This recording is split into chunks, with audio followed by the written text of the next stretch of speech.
And then we had a guilty pleasure of mine. The Intercontinental title match, the fatal four-way between Penta and Dominik Mysterio and Finn Balor and Bron Breaker. And remember what I said about I liked about the multi-person matches, just endless, repetitive. We hate them. We hate them.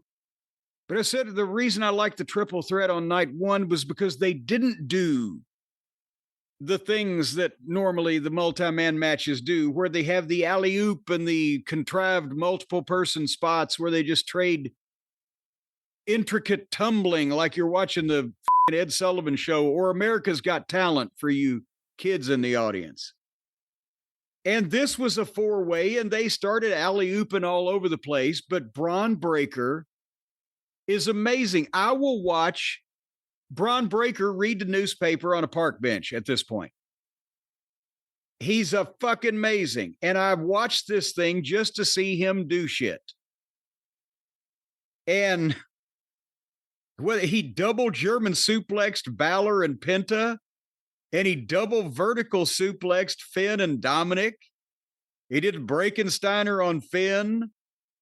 But it's not just the moves that he's doing, the look, the face, the aggression. You can see with his back turned, you know what the expression is on his face when he's tensed up with his whole body like that. And just explosiveness.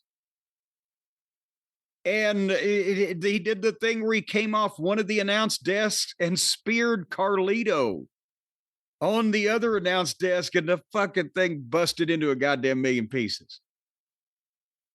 And I mean, he's the future of wrestling, and you used to have, I mean, he would have been a prodigy in any era, but you used to have, you know, maybe 5 or 6 of those guys because of all the territories come along every year or two, not looking exactly like Bron Breaker, but that you could say, okay, this guy's going to be a big deal. And those are fewer and farther between now. And most of the indie guys are just small and they don't have personality and they don't get the business mentally. And Bron checks all the boxes. So yes, I watched this for him. And finally, Bron speared Penta. And Dominik hit Bron with a 619, but he went to the top, but Finn tripped Dominik because they had been fighting. They finally fought in this match and got a big pop. And then Finn double stomped Bron and covered him. But Dominik, and it's kind of, and again, in these multiple man matches, that's another thing you kind of get. Dominik splashed both of them to break the cover and then covered Finn 1, 2, 3. So kind of like what the girls did. But in this case, Dominik beat his Judgment Day stablemate for the belt without Bron losing. And Bron, I think at this point, this is another example, like with Gunther, he didn't really need the belt. He needs to work with more main event guys, and I think that's probably coming. So Dominik now's got heat and something to fucking crow over and brag about. Bron didn't lose. Something going on with Dominik and Finn. Penta was in there too. I don't care. And there you go. What'd you think? Well, just like Gunther last year, he lost the U.S. belt, and that was the necessary thing for him to move up to be world champion. I'm not saying they're going to put the belt on Bron Breaker right away, but they do have to start developing the next crop, and they have to start moving him up.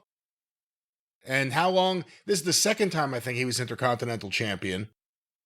How long was he going to do that? Unless you were going to give him just a really long run. Do it here. He doesn't even have to get pinned. So nothing on him. Get to move him up. Dominik Mysterio getting a massive babyface reaction. And then running back out to the ring after he left to get more reaction. I don't know if that was a one-night thing or what. Again, if he's going to feud with Finn, Finn's clearly the heel.